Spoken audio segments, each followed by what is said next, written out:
নমস্কার বন্ধুরা, আজকে আমি রান্না করব চিংড়ি দিয়ে কচুরলতি।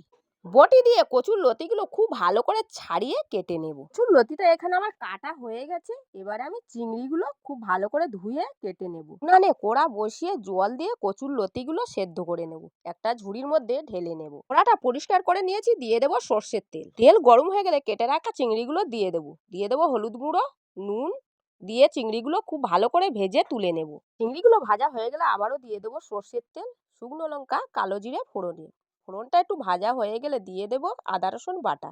আদা রসুনটা দিয়ে কিন্তু একটু ভেজে নিতে হবে, না তো কাঁচা গন্ধ লাগবে। এবারে দিয়ে দেব সেদ্ধ করা কচুরলতি। কচুরলতিটা দিয়ে খুব ভালো করে কষে নেব। দিয়ে দেব হলুদ গুঁড়ো, স্বাদ মতো নুন আর 1 চামচ লঙ্কার গুঁড়ো দিয়ে খুব ভালো করে কষে নেব।